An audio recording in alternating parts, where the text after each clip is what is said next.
Number 22 in my 50 most relevant for 2025. It is the Adelaide Crows skipper, Jordan Dawson. He was a star for us in 2023, with high hopes building for the club and for fantasy coaches. 2024 didn't go to plan for the football club, probably for those that bought into Jordan Dawson. But a new year brings new positive energy and a new opportunity, potentially a little bit of upside. Jordan Dawson is who we are talking about today, and joining me on this podcast for the second time this series of the 50 most relevant, it is the fantasy nut himself. Hello, mate. What an interesting player to talk about in this episode of the 50 most relevant. Yeah, thanks. And thanks again for inviting me back on. And yeah, Jordan Dawson, he is an interesting one. And I'll tell you now, there is no player priced above 100 that I'm more torn on starting than Jordan Dawson. The upside, the consistency in the right role is absolutely scintillating. Arguably no better fantasy player in the game, at least in terms of the midfield crop, when in that right role. But the other side of things, as we'll get into, perhaps there's no premium with as bad a floor as Jordan Dawson as well. Yeah, and that's the scary component. Midfield eligible for us this year, a seasonal average of 102.1 in SuperCoach. That means he's going to be coming in at a price point of about $550,000. His top score was still pretty solid for us in SuperCoach too, a 168, just 5 points off his career high best in SuperCoach, which he did in 2023 against the Dockers. It was a 173. While in AFL Fantasy, still a pretty solid average. We're talking about a 105 guy. He will cost you over that $1 million in fantasy and Dream Team. And in that same game that he had his season high score in SuperCoach, it's the same in AFL Fantasy Dream Team, a 155. You got to go back to also 2023 for his career high score, a 172 against the Magpies. I was at that game. It was so fun to watch until maybe the last few moments when the Crows lost. But that was peak Jordan Dawson. We've talked about him already, Fantasy Nut, right in these first few moments. He is such an exquisite player. It is rare that a player has the combination of power to win the contested ball, then when given a chance to deliver the ball by foot with so much skill and poise, overhead to be such a strong and fierce mark, and then to do the dirty stuff and tackle, and then get involved in scoring chains. Just last year alone, 4th for the league for inside 50s per game and 8th in the league per game for meters gained. So this is a player that when the ball is in his hands, Crows players know something good is about to happen. Opposition coaches and opposition players try to minimize his impact on the game because they know when Dawson has the ball, this is the Crows' greatest chance to convert it into scoreboard impact. It's rare to say someone looks, plays, and impacts the game in the vein that a Marcus Bontempelli has done for so long, but the comparisons for Jordan Dawson probably have gone past that now. He is his own man, and he's one of the most damaging players in the AFL right now.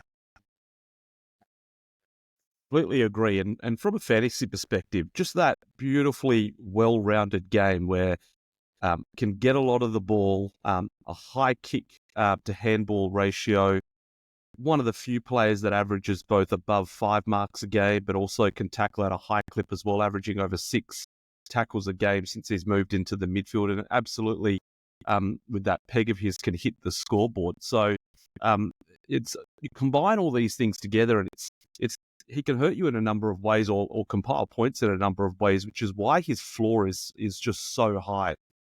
When he's playing in that midfield role, regardless of how he's going to be able to put it together for that week, you look at the list of fantasy scores over the course of the season, and it's just 100. It's just triple figures up and down the screen. Now, why has he only averaged 105 last year? Because, again, as we'll get into, it's just that when he's shuffled around, that versatility that he does have with his game can also hurt him, which reminds us a little bit of your boy Josh Kelly, perhaps, in the sense of, look, in the right role, yes, they can do anything, but they can play in a number of different positions. And unfortunately, when they are asked to do that on occasion, it results in a poor score. So look, we know this game of fantasy that we play, it is about value. He is priced at 105. So, folks might question, well, where's the value going to come from? And you just have to look at, I guess, some of his or his role over the last 2 seasons that, when he gets at least 75% CBAs, and that's 17 games over the past couple of seasons, so it's not that small a sample size, he's averaging 117. And so, Yeah, wow. and I think it's fair to say if he's able to get anything close to that, he's either going to be the M1 or extremely close to it. So that's really where this upside comes and why he's such an enticing potential starting selection for us this year is if we can work out what this Crows midfield mix is going to be like and the flow on from that is how much time Jordan Dawson's going to spend as a pure inside mid. If it gets up there, we're looking at the number one fantasy scorer in the game potentially. Yeah, couldn't agree more with that. Last year we talked about this down season, and yet still the 16 tons in AFL fantasy, the 9th best midfielder for points last year, 7 scores over 120, and still some of that big ceiling. So 131, a 132, a 155. Concerningly, a couple of sub-80 scores that were real sub-80, like 60s and 50s that we do need to address.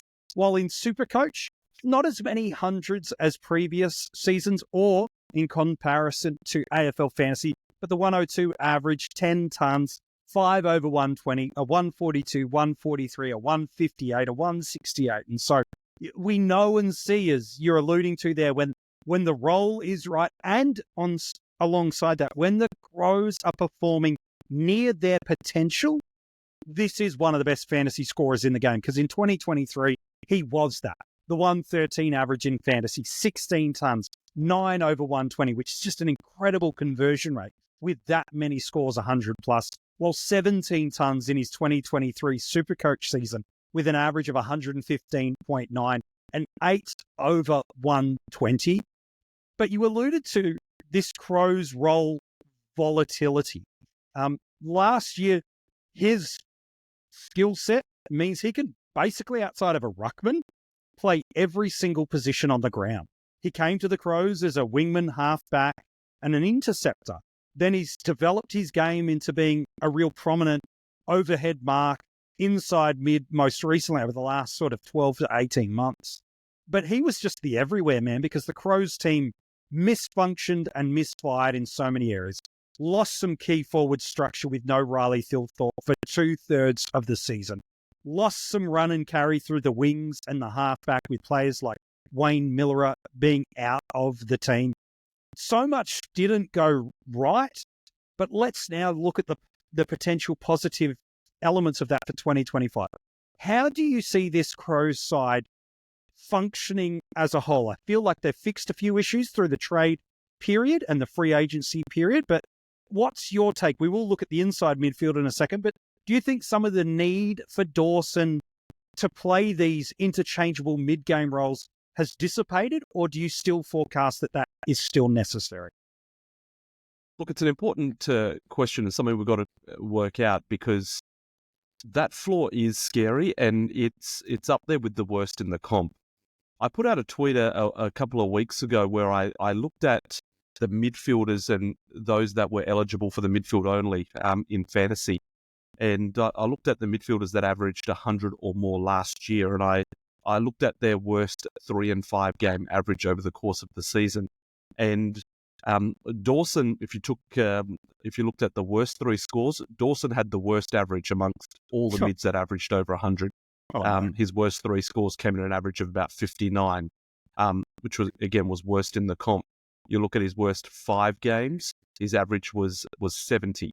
Only Lachie Neale was a little bit below that. So once again, when he doesn't have the role we want and when the Crows are asking him to move around to plug holes, his floor is arguably the worst amongst all the premium midfielders. And when we're starting with a starting team where we might only start 2 or 3 of these players priced around his point, if they spit out one of those 50 scores, 60 scores to start the season, it's a problem. And so I think that's the thing that we're really grappling with. And coming to your question, I guess when you look back at that 2023 midfield rotation, really it was only it was really only Laird and Dawson.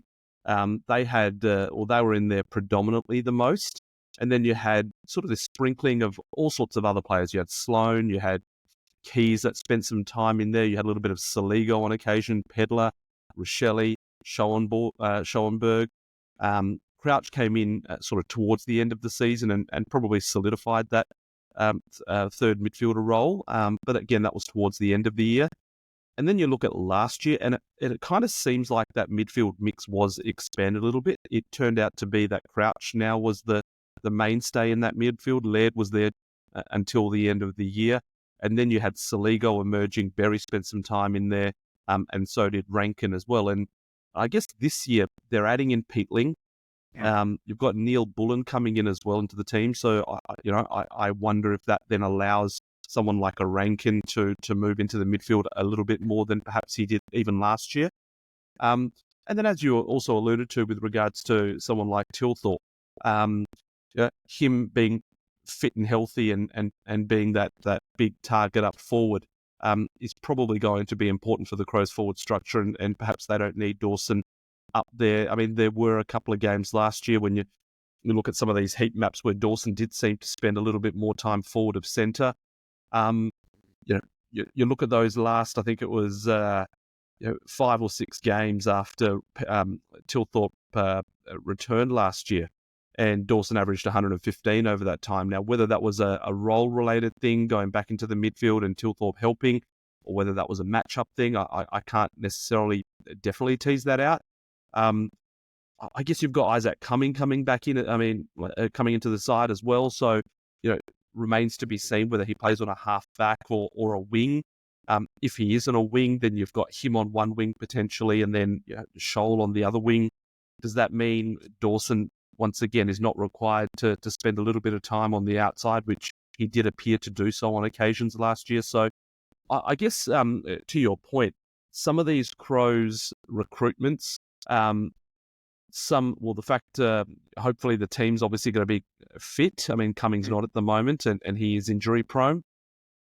I guess does that mean that they don't need Dawson to plug some of these holes, or whether it be a little bit more up forward, whether it be half back, whether it's a little bit more on the outside on a wing, and does that allow him then to stay a little bit more as an inside midfielder? I certainly hope so. I think even within a game, though, even though he may not enter a game with a view to play sort of a high half forward or anything like that, I certainly think within a game with regards to rotations and those sorts of things, if it's a Cummings' turn to come off the field or a Miller's turn to come off the field, is it possible that Dawson is the one that plugs that hole whilst those guys are on the bench, knowing that he's got that capacity to play all these sorts of different roles, as you said previously? I think that's possible and probable.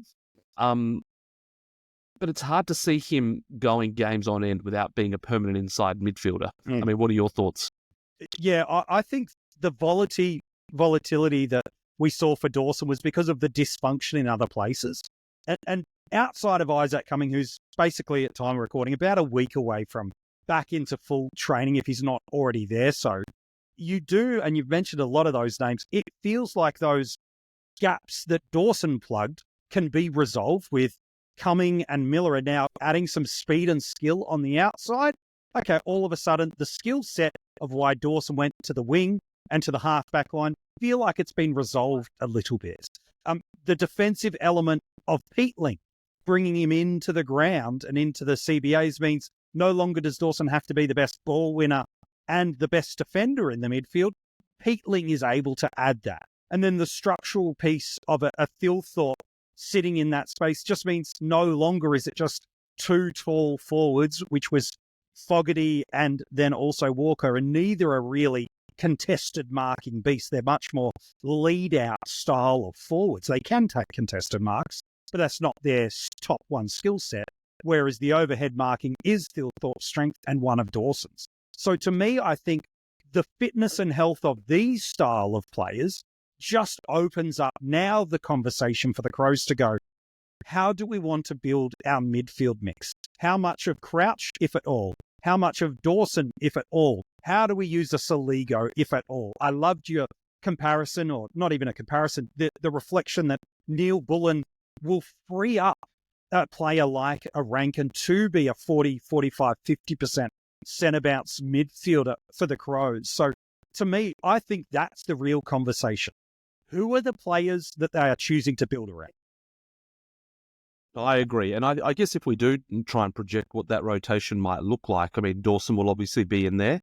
Crouch, you'll speak to different people. You'll speak to one set of Crows supporters and they'll say, look, he was, one of, if not, our best midfielder last year, obviously injured. Now you can quibble over sort of the value that he adds to a team, but nevertheless, it seems like they do like him.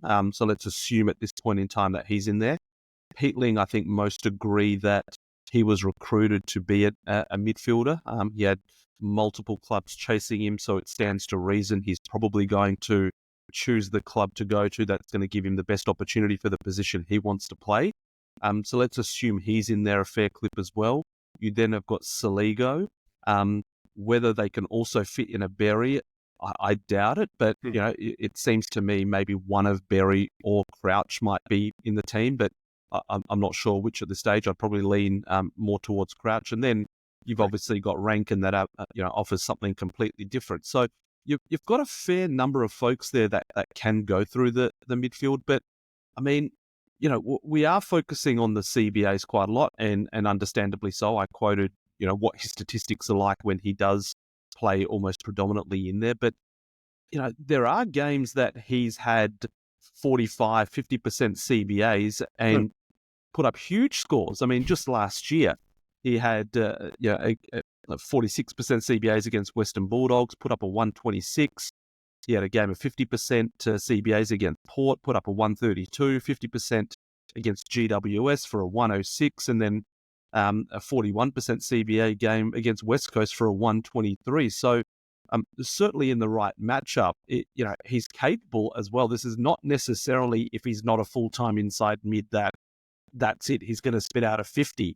Yes, it's perhaps more likely that will happen, but it's not, a fait accompli. I think in the right matchup, he can still do extremely well. But no question that I think if we want him, if we're buying him at a price at 105, we want him ideally to be, going 110 plus. And I think for that to happen, you do need him to be one of those mainstay inside mid.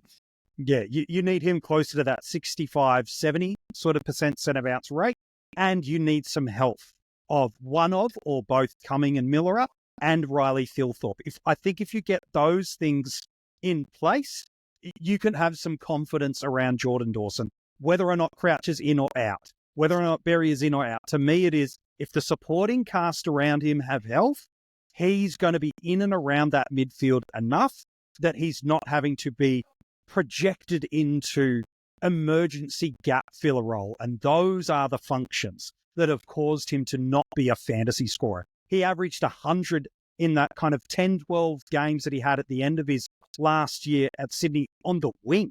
He averaged 100 for us in that halfback role at the Crows, really before he moved into the midfield. The thing that kills his scoring is the role volatility. And the only reason that happens is a lack of health and depth in the Crows.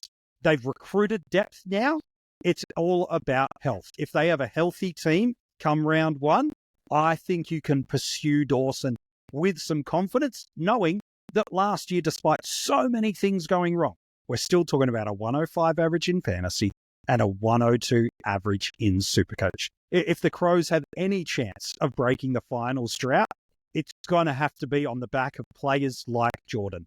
He is the best player at the club, and if they're going to try and make finals, if Nix is saving his career, I think Dawson's got to be that central piece. Otherwise, they're no chance. Well, I mean, I think I completely agree. The question then is, if that's the big variable in terms of Dawson staying in that plum role, do you really want to, I'm not going to go as far as saying bet your fantasy season, but do you really want to bet on the health of Isaac Cumming and Wayne Miller? I guess that would be my counter argument to I think your valid argument is Dawson himself seems to be, I'm going to jinx him here, but he's not an injury-prone player. No.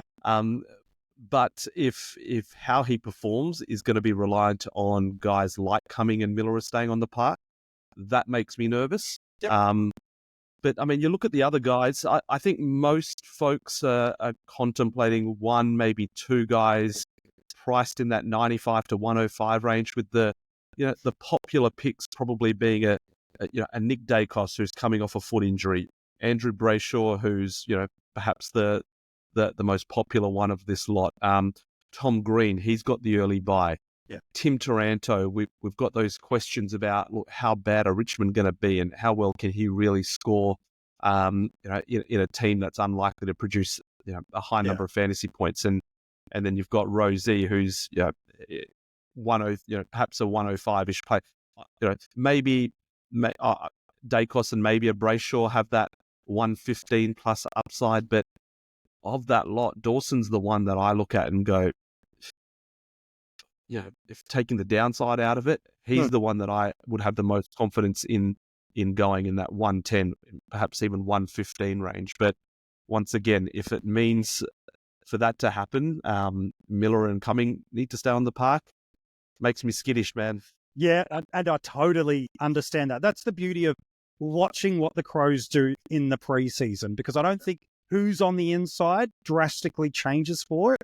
But what I think people that are looking for Dawson, and understandable, there's about 10 points per game of upside that we are forecasting there, if not a fraction more in SuperCoach, is we want the club to come out and be adamant around how they're using Dawson, that, he's the bull, we're building around him. If the bricks fall down on the outside, we'll use other elements. We're not going to move our best player to fix that issue. We'll use secondary and tertiary pieces to resolve it. If the club come out with anything like that, well, even if a Miller, a Cumming, a Nankervis, a whoever go down and can't play their preferred role due to health, well, then you can still head there.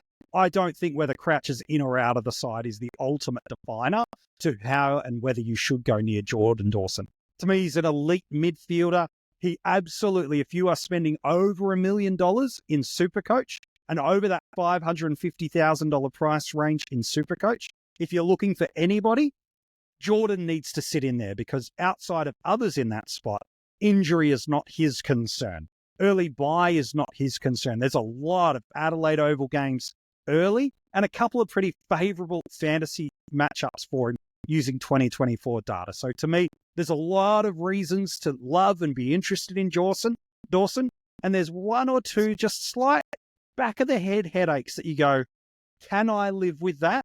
And am I prepared to take an element of risk into my team with someone who's at the upper ends of the price point and offers some value, but not as much as others that are 100,000, 200,000 cheaper, that could, if things go right, match him for a hot early stretch. It's why he's one of the most relevant players, because if everything breaks his way, hello M1, hello Mr. 110 in AFL Fantasy, almost Mr. 120 in SuperCoach. That is his potential destiny.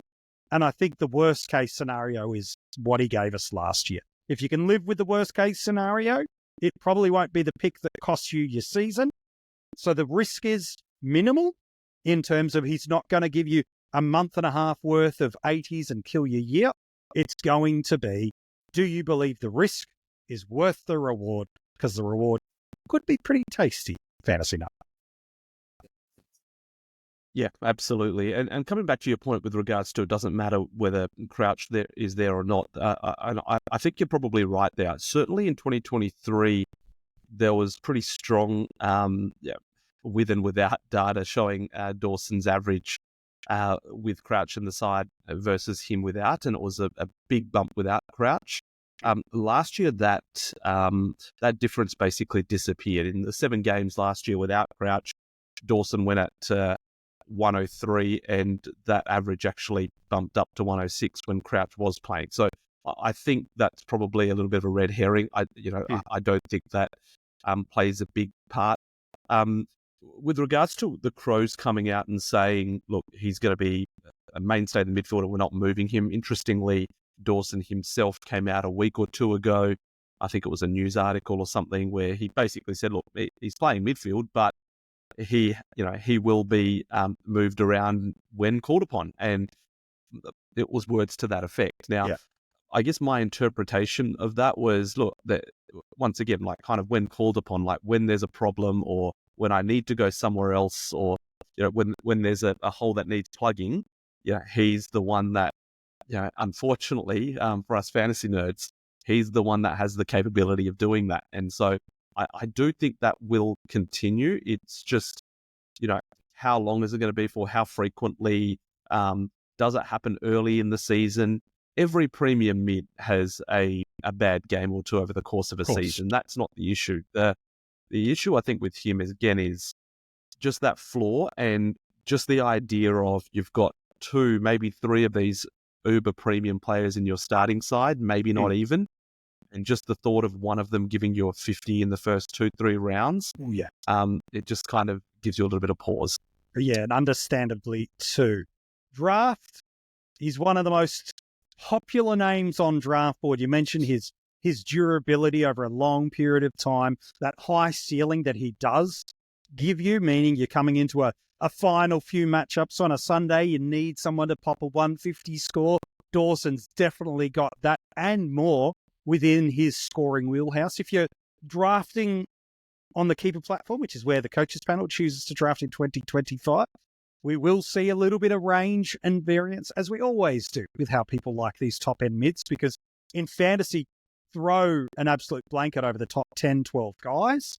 SuperCoach, it's a little bit clearer at the top end and then opens up into sort of tier 2 through mids. But in an AFL fantasy or a keeper platform, where do you think he's going to go on draft day, FantasyNut?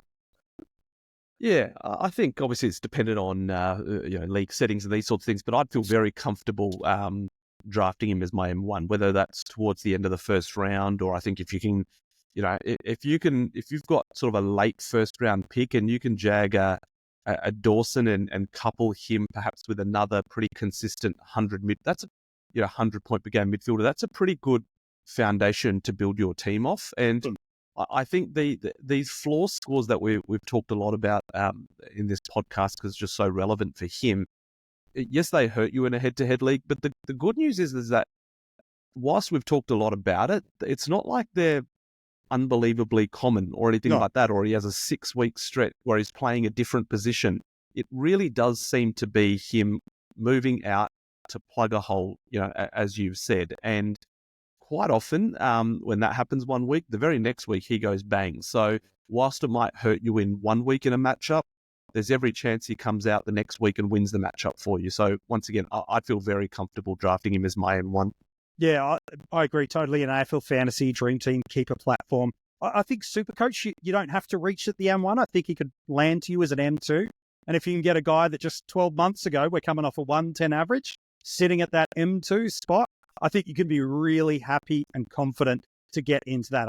I think he's going to be one of the best premium midfielders rolling around this year. And as I said, in draft and in classic, if you want to pay up for someone with an early draft pick or spend some big dollars in classic, Dawson's got to be one of those names you strongly consider. Hey, mate, it's been an absolute pleasure having you on the 50 most relevant yet again. The coaches panel listeners love hearing you dissect the game and unpack these conversations with it. I'm sure it won't be the last time we talk to you, either in the preseason or during the 2025 season proper. As always, mate, a pleasure. Where can people get in touch with you across social media if they want to read and hear more from you this preseason? Yeah, good on you, mate. Thank you again for having me. You can find me on Twitter at FantasyNut_AFL. Like to have a bit of a chat on there, so come find me. Yeah, we'd love that. We put the handle of his X profile in the description of this episode. So if you're like, what was that? Where was that? Don't worry, just go and click the link. We'll take you straight there, and you can get all of the takes that he's going to give you right throughout the preseason and season proper. If you've enjoyed this series of the 50 most relevant so far, we're so grateful that you're taking time out of your day every single day to read these great conversations on social media. And again, the details for that are in the description of our episode, or you're just watching and listening. We're so thankful for you doing so. If you are watching this on YouTube, comment below. Let me know, how do you think this Crows midfield is going to shape up? And what do you think Dawson is going to average in 2025? If you haven't subscribed, turn the notifications on and given this video a like, you can do those 3 things within 3 seconds. Guarantee it doesn't take long. And give us a 5-star rating over on whichever audio podcast platform you're listening to. It's one of those small things that you can do that makes a really big difference for us here at the Coaches Panel. In a few seconds, I've got a quick clue for you about who's at number 21. Haven't had too many correct guesses so far throughout this series, so maybe as we get a little bit closer to the top end, maybe today's episode clue will help you pick tomorrow's. Don't forget you can subscribe to our Patreon, get access to a bunch of great stuff. There is a breakout, a premium tier, and a cash cow tier. There is a side that is right for you, and you can also get your hands on some brand new Coaches Panel merch. There is also an extra bonus gift that comes your way when you do get yourself some merch. What it is? Well, those that have got themselves, whether it be one of the hats, the hoodies, the T-shirts, the Coaches Panel pre-season notebooks as well, whatever it is you want, we've got you in store. And if you want to know what the pre-season special is, you just got to order some merch. Details for that in the description also of this episode. You ready for a clue of who's at number 21? Here we go. He was a guy that 12 months ago, the community was frothing over. We were falling over ourselves to get this guy into our team because structurally, he just felt like an absolute lay down, obvious option. I thought we were reaching as a community. It turned out to be, it was the right approach to not go near Sud play. I've changed my tune on him from 12 months ago, though, where I thought we were reaching.